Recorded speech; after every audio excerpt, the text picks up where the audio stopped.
बाल आयोग में आने के बाद कैसा अनुभव रहा है आप? देखिए, जैसे बच्चों के क्षेत्र में वहाँ काम शुरू किया तो लीगल जो समस्याएं थी वो छोटे छोटे स्तर पे पता चलती गई। बाल विवाह और बाल श्रम, तो ऐसे में किस तरह की बड़ी चुनौती आई? बाल विवाह के अगर मैं बात करूंगा तो बाल विवाह के मामले की शिकायत जब हमारे पास आती है तो अधिकतर थर्ड पार्टी होती है। अपराध जिस तरीके से बढ़ता जा रहा है, ऐसे में बाल आयोग द्वारा बच्चों की सुरक्षा के लिए क्या सख्त कदम उठाए जाए? अपराध बढ़ने की स्थिति हम देखें तो पिछले 3 सालों का डाटा अगर हम देखें तो लगातार इंक्रीज हो रहा है, पर बीच में इस साल का डाटा थोड़ा डिक्रीज है। खाने में सबसे ज़्यादा क्या पसंद है? सबसे ज़्यादा तो खीर ही बोलूँगा, वो माँ के हाथ की।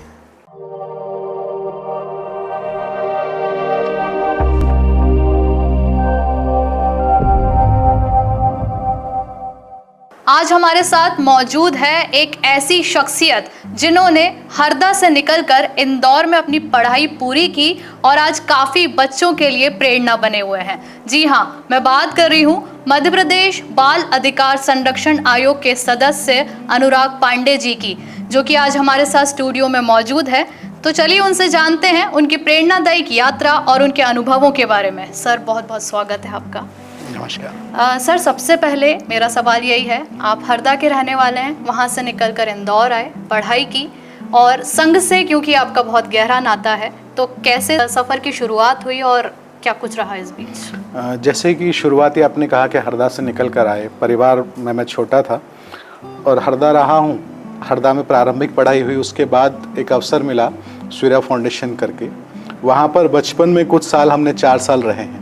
वहाँ पर उन्होंने संघ के बारे में भी सिखाया, काम कैसे करते हैं उसको सिखाया, अच्छे से मैनेजमेंट कैसे करते हैं, जीवन कौशल सिखाया। उसके बाद हम वापस आके पढ़ाई शुरू किए और इंदौर आकर मास्टर डिग्री करी है सोशल वर्क में, Indore school of social work से।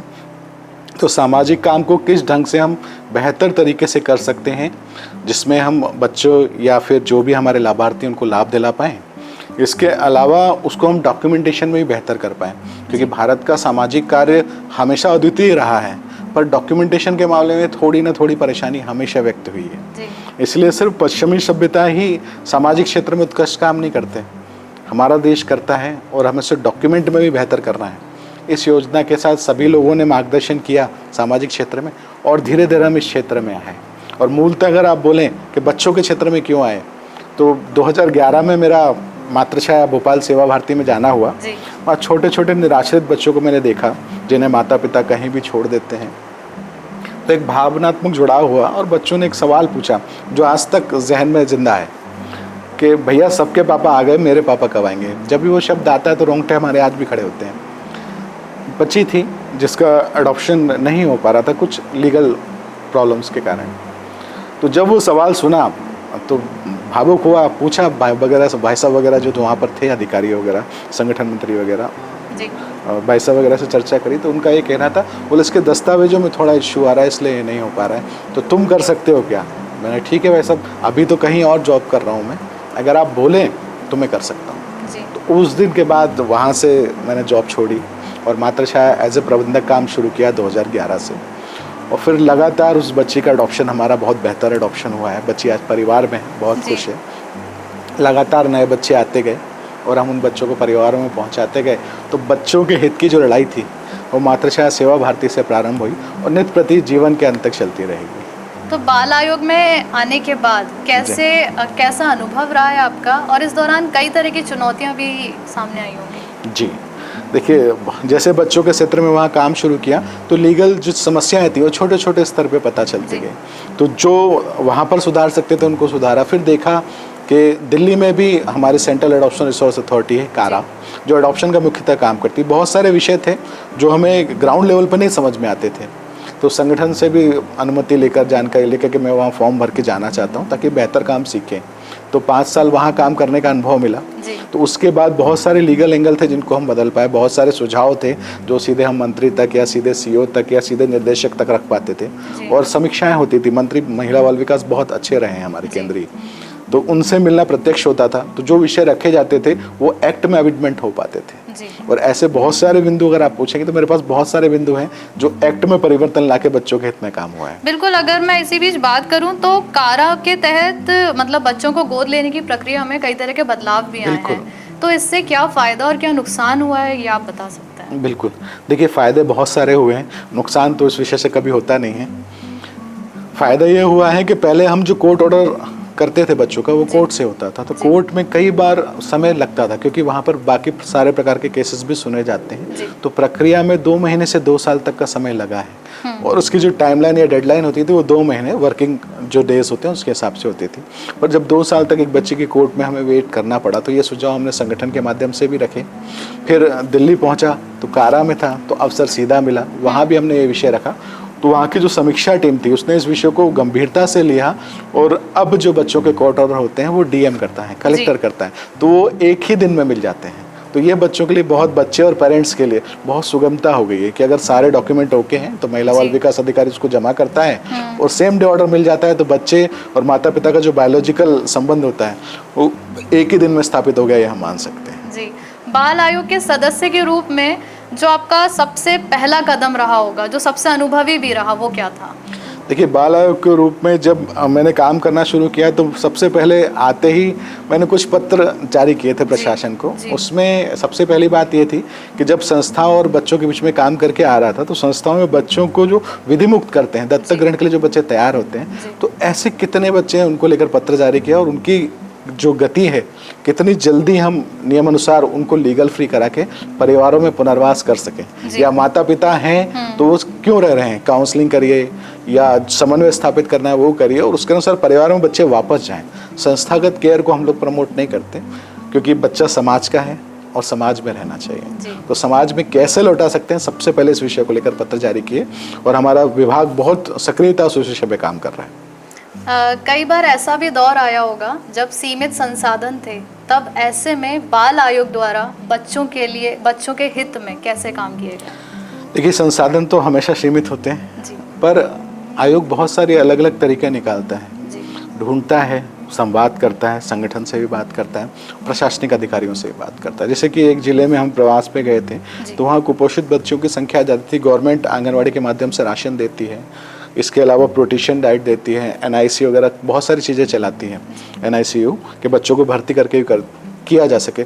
पर एक कलेक्टर हैं, उनसे मेरा संवाद हुआ, हम लोग इतने सारे काम करते हैं, हम लोगों के पास CSR फंड भी आप लोगों के पास आसानी से होता है, तो कुछ ऐसा अलग करके दिखाइए कि बच्चों को सीधा फ़ायदा हो। क्योंकि अपन जब राशन देते हैं तो बच्चे का राशन कहाँ रखा जा रहा है वो भी मायने रखता है। सही बात है। तो कई बार घरों में, जैसे पानी का मौसम है, बहुत बारिश गिर रही है, तो जो राशन लेके गए वो पैकेट खुला उन्होंने बाहर रखा, पानी गया, ख़राब हुआ, तो उससे बच्चे को फ़ायदा कम मिलता है, क्योंकि कई बार इन्फेक्शन का डर रहता है। तो एक कलेक्टर हैं, ज़िला में नहीं बताऊँगा, उन्होंने बच्चों के लिए बड़े बॉक्स, प्लास्टिक के बड़े बॉक्स, जिसमें कम से कम 3,500 रुपये का राशन, जिसमें स्पेशली जो फूड्स थे, जैसे कि जो ड्राई फ्रूट्स थे, इसके अलावा ऑयल था, 5 अन्नों का जो दलिया था, और सोयाबीन का आटा था, जो बच्चे का न्यूट्रिशन लेवल को बहुत बूस्ट कर सके, ऐसे 3,000 किट अपने माध्यम से, CSR के माध्यम से बंटवा दिए। तो मुझे वो किट देख के बड़ा अच्छा लगा कि यार इतनी जल्दी कोई कलेक्टर इस बात को गंभीरता से ले सकता है। न्यूट्रिशन का भी ध्यान रखा, और इस बीच किसी तरह की असुविधा ना हो और किसी भी सुविधाओं से भी वंचित ना रहें, उस चीज़ का विशेष तौर पर ध्यान रखा गया। बाल विवाह और बाल श्रम, अगर हम इसकी बात करें तो ऐसे में किस तरह की बड़ी चुनौती आई या उपलब्धि आपने कैसे देखी? देखिए, बाल विवाह के अगर मैं बात करूंगा तो बाल विवाह के मामले की शिकायत जब हमारे पास आती है तो अधिकतर थर्ड पार्टी होती है, यानी कि तीसरा व्यक्ति शिकायत करता है कि मेरे गांव में ऐसा हुआ। जब भी वहाँ जाके इंक्वायरी हमारा विभाग करता है, क्योंकि हम लोग टीम बना के वहाँ भेजते हैं, तो कई बार ऐसा होता है कि नहीं अभी तो हम रोका कर रहे थे, नहीं तो अभी हम ऐसा कर रहे थे, अभी तो कुछ नहीं, हमने बिठा के बस फोटो खिंचाइए। तो ऐसे मामले में काउंसलिंग के लिए जो एक्सपर्ट होते हैं वो बहुत मायने रखते हैं कि टालम टोली ना हो पाए, क्योंकि कई बार बोलते हैं नहीं कुछ नहीं हुआ, अभी नहीं हुआ, बाद में होगा, अभी नहीं हुआ, बाद में होगा। तो ऐसी स्थिति बनती है। अगर हमारे पास प्रशिक्षित, जैसे बोलते हैं हम, संसाधन है, हमारे पास कार्यकर्ता तो सीमित हैं, डिपार्टमेंट के पास भी सीमित है, तो ऐसे में जो व्यक्ति जाते हैं उसमें अगर अनुभवी काउंसलर्स होते हैं, कई बार हम NGOs को भी जोड़ते हैं, तो अनुभवी काउंसलर्स जब करते हैं तो उस चीज़ को बिल्कुल सख्ती से मना कर पाते हैं। और कई बार ऐसा होता है कि सामने पता नहीं चलता है, फिर बाद में रिपोर्ट होता है, तो फिर ऐसे में उनको बाल कल्याण समिति के सामने प्रस्तुत करवा के उनका विवाह शून्य करवाते हैं जी। और भविष्य में उनको आगामी परामर्श किस अनुसार दिया जा सके और वो जीवन यापन कैसे बेहतर कर सकें। उसको लेकर बराबर प्रयास करते हैं। कई बार होता है कि बच्चे या बच्चियां घर से अलग जाकर शादी कर लेते हैं और उम्र कम होती है, तो ऐसे में भी उन्हें समझाया जाता है, इंटेंसिव काउंसलिंग करवाई जाती है, बेहतर काउंसलिंग, और जो बेहतर हमारे सोशल वर्क के साइकोलॉजिस्ट हैं वो लोग अच्छे से बात करते हैं, उन्हें तैयार करते हैं कि भाई एक समय के बाद ये चीज़ें ठीक है, अभी ये नियमगत गलत है, लेकिन अगर आप कर भी लोगे तो परिवार में कैसे इस्टेब्लिश हो गए, परिवार आपका तैयार नहीं हो रहा है, तो कई बार परिवार वापस लेने को तैयार नहीं होते, तो ऐसे में बच्चों को प्रशिक्षित करना, शिक्षा या स्वरोजगार से जोड़ने के लिए भी तैयार करते हैं। तो हमारी संस्थाएं भी इसमें काम करती हैं, जैसे भोपाल में बालिका गृह उसमें भी ये चीज़ होती है, पश्चातवृत्ति गृह उसमें भी होती हैं, और 2 हमारे साथ संस्थाएँ भी हैं जो आफ्टर 18 के बाद भी उनको 23 साल तक मदद करती हैं, कैसे वो समाज में वापस आ पाएंगे। तो इन सारे माध्यमों के माध्यम से हम बाल विवाह को नगण्य करने की पूरी कोशिश कर रहे हैं, और समाज अगर उसमें साथ जुड़ जाए तो ऐसा कभी होगा ही नहीं। बिल्कुल, समाज का बहुत बड़ा रोल होता है। इसके अलावा आपने पूछा था कि जो बच्चे काम करते हैं, हाँ जी, देखिए उसमें लेकर एक हमने विषय उठाया था, वो मीडिया ने भी बहुत कैप्चर किया था कि कोई हमें छोटू दुकान पे ना मिले, क्योंकि दुकान पे जाके एक ही आवाज़, आप लोग भी मॉनिटर करेंगे तो छोटू एक चाय लाना, छोटू एक पानी लाना, तो हमें अगर दुकान पे कोई छोटू नहीं मिलता तो समस्या कम है, और अगर मिल रहा है तो हमें सबसे पहले देखना है उसकी उम्र 14 से ज़्यादा है या नहीं। अगर 14 से कम है तो बिल्कुल उस पर कार्रवाई तुरंत करवा दीजिए, और 14 से अगर ज़्यादा है और वो किस प्रकार के काम कर रहे हैं, फिर उसको भी लेबर डिपार्टमेंट ने कैटेगराइज कर रखा है, हैजार्डस कर रहा है या नॉन हैजार्डस कर रहा है, कितने समय के लिए कर रहा है। कई बार एक परिवार में एक जगह हमारे पास सूचना मिली, एक बच्चा काम कर रहा है सर, वो प्लेटें धो रहा है, प्लेटें उठा रहा है, तो हैजार्डस तो नहीं है, पर जोश होता है कि नहीं यार बच्चा काम कैसे कर रहा है, एकदम उसमें तो सक्रियता से हमारी बात हुई, पहुँचे, कार्रवाई करने की बात हुई। जब घर जाके उसकी स्थिति पता करवाई तो पिता बिस्तर पे था, माता की भी स्थिति बहुत ख़राब थी, दोनों बहुत बीमार थे, और घर संभालने वाला वो बच्चा। तो अगर ऐसे में वो काम करके नहीं संभालेगा तो कैसे संभाल पाएंगे। फिर भी उस विषय को हमने गंभीरता से लिया, महिला बाल विकास से SIR कराई, उसकी सोशल इन्वेस्टिगेशन रिपोर्ट होती है, उसका बैकग्राउंड पूरा देखते हैं, अधिकारी जाता है, उस आधार पर उससे हम शासन की योजनाएं चलती है। तो स्पॉन्सरशिप स्कीम है कि जिसके बच्चे भी अगर नहीं कर पा रहे हैं तो उसको CSR के थ्रू भी करते हैं और शासन के थ्रू भी करते हैं, दोनों तरीके हैं।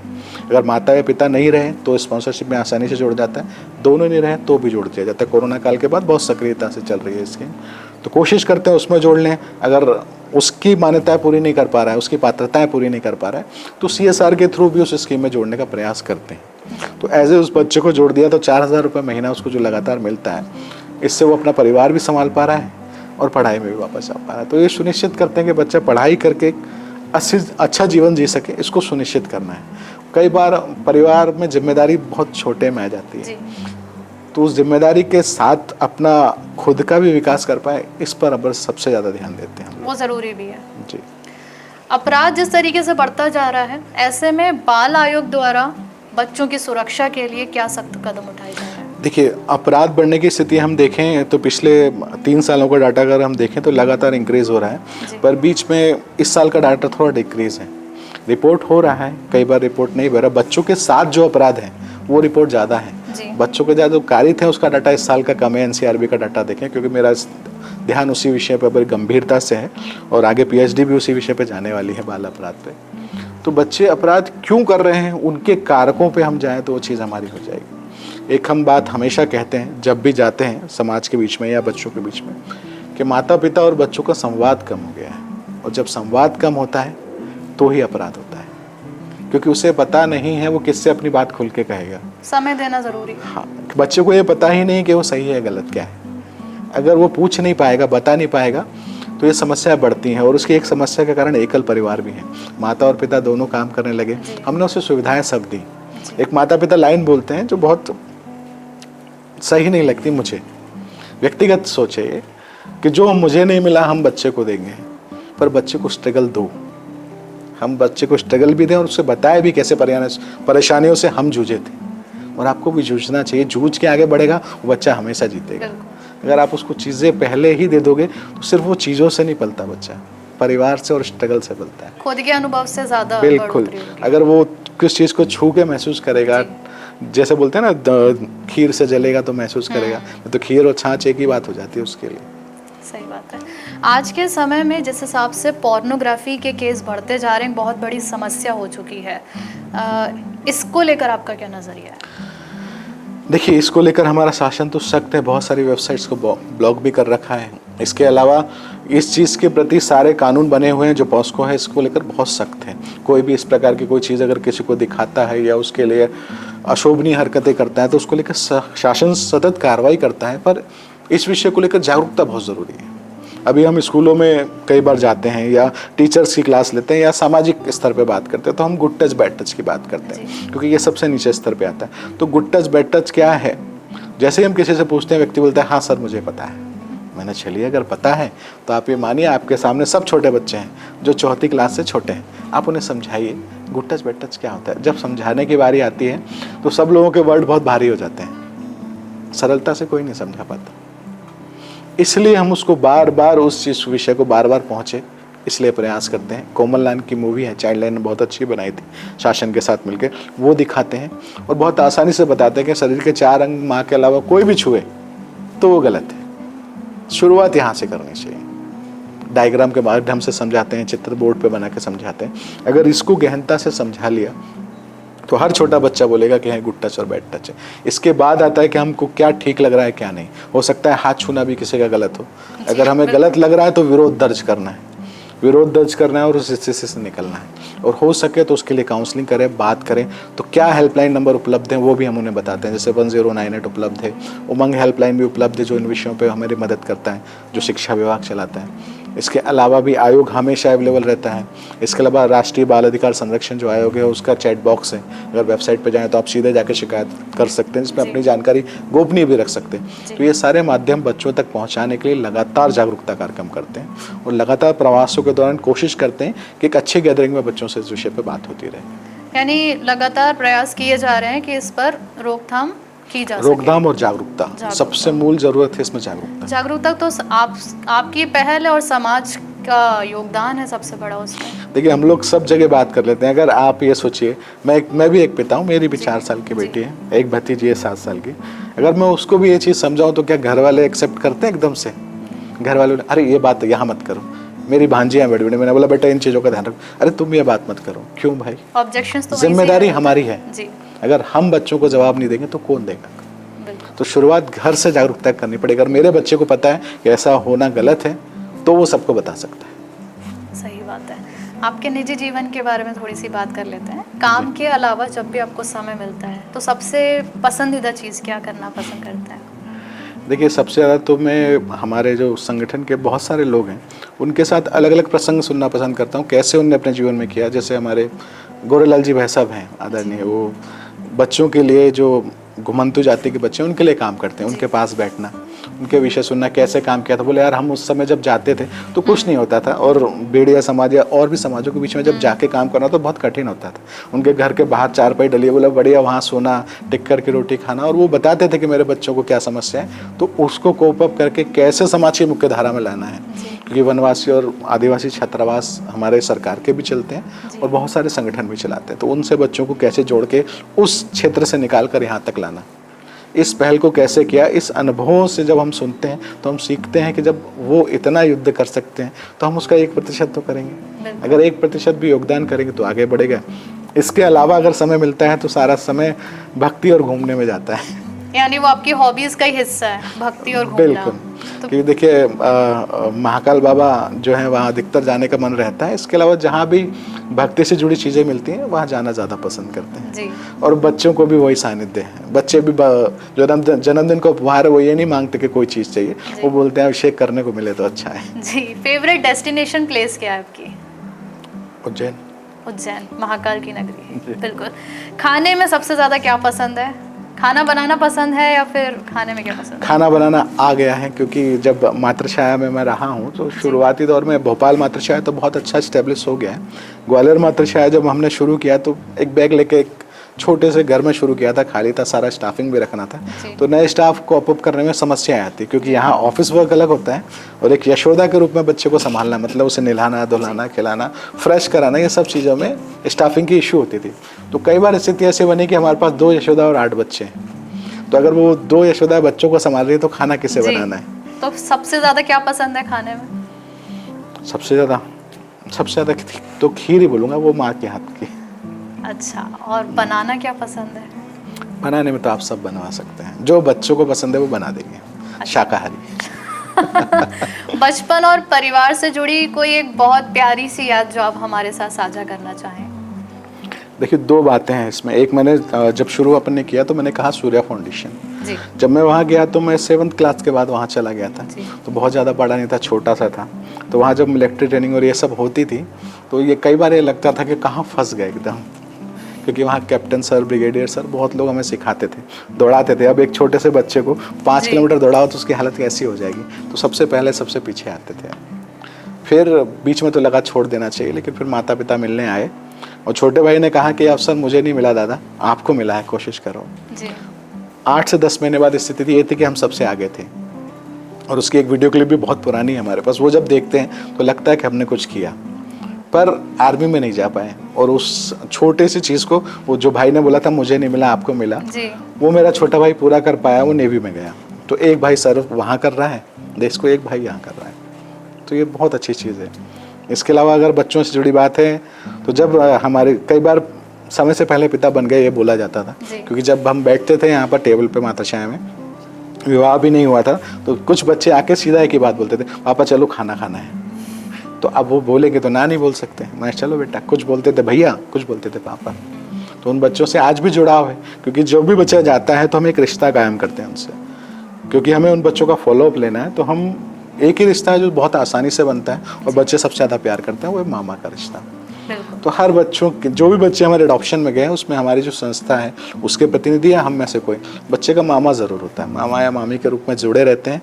तो परिवार में बच्चे का फॉलोअप भी होता है जी। और एक अच्छा संवाद भी स्थापित होता है। बिल्कुल। बाल आयोग द्वारा बच्चों के उज्जवल भविष्य के लिए क्या कदम उठाए जा रहे हैं और समाज को लेकर आपका क्या संदेश है? देखिए, बच्चों को लेकर आयोग लगातार बहुत सारे कदम उठा रहा है। जैसे स्कूलों में बच्चों का बैग भारी नहीं हो, उसको लेकर बराबर सर्कुलर्स भी जारी करते हैं, इंस्पेक्शंस भी करते हैं। इसके अलावा जो बच्चों के लेकर एक स्कूल बस पॉलिसी, एक पॉलिसी हमने लिखी है, क्योंकि अभी जो बसेस या गाड़ी हैं हम लोग कई बार देखते हैं भर के चल, क्योंकि उसको लेकर कोई शासन की प्रस्तावित नीति नहीं, आरटीओ की नीति है, पर स्कूल बस पॉलिसी है नहीं जी। उसको लेकर स्कूल शिक्षा विभाग के जो हमारे माननीय मंत्री महोदय हैं उनको भी एक आवेदन दिया है। शिक्षा जो हमारी महिला बाल विकास मंत्री हैं निर्मला दीदी, उनको भी एक आवेदन दिया है। हमारे माननीय जो सीएम साहब हैं उनको भी आवेदन दिया है और एक पॉलिसी का ड्राफ्ट दिया है।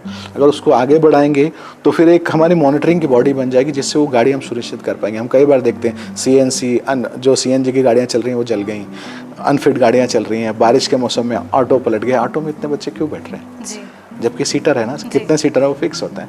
तो इसको लेकर बराबर मॉनिटरिंग। इसके अलावा स्कूलों में अगर कोई बच्चों के साथ हिंसा होती है तो वो कार्पण और पनिशमेंट बैंड है, ये भी हम मॉनिटर भी करते हैं, बच्चों को अवेयर भी करते हैं और इंस्पेक्शन और सुओ मोटो भी लेते हैं। तो ये सारे हो गए स्कूलों से जुड़े मुद्दे। इसके अलावा बच्चों के साथ अगर कोई अपराध होता है, कहीं भी हो रहा है, वो हमारे पास संज्ञान में आता है तो हम सुओ मोटो एक्शन भी लेते हैं, जाते भी हैं।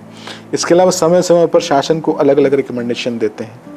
जैसे कि अभी एक न्यूज़ मेरे सामने आई थी जिसको लेकर मुझे कल ही मैसेज प्राप्त हुआ, बड़ा खुशी हुई कि एक गांव है हरदा के पास मनासा, वहाँ पे कंधे पे एक महिला को टांग के ले जा रहे थे, गर्भवती महिला को। तो सबका ये कहना था कि आज़ादी की इतने बाद 15 किलोमीटर की रोड नहीं बन पाई। तो मैंने, वो एक हमारे सोशल वर्कर हैं शांति जैसानी, उन्होंने डाला, मैंने देखा तो मैंने तुरंत बोला हमारे जो पीए हैं, मैंने नितिन दिखाओ जाओ पेपर में एक पत्र बना, तो तुरंत पत्र बना के सीएम साहब को लिखा।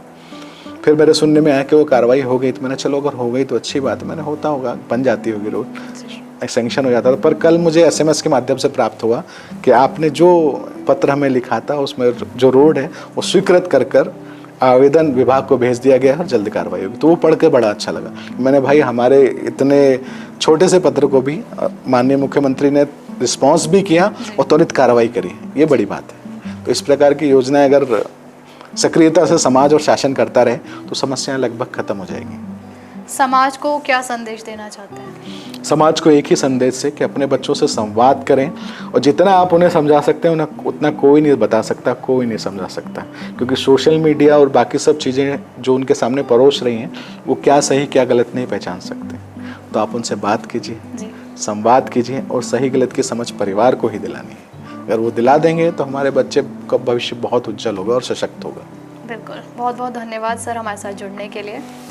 तो ये थे हमारे साथ बाल आयोग के सदस्य अनुराग पांडे जी, जो लगातार बच्चों के अधिकार और कानून को लेकर उनके प्रति जितने भी सख्त से सख्त कदम उठाए जा सकते हैं एक उज्जवल भविष्य को लेकर, उसके प्रति लगातार काम कर रहे हैं। उनका सफ़र काफ़ी प्रेरणादायक है। फिर मुलाकात होगी अगले एपिसोड में एक नए शख्सियत के साथ। तब तक बने रहिए पीपल्स अपडेट के साथ। नमस्कार।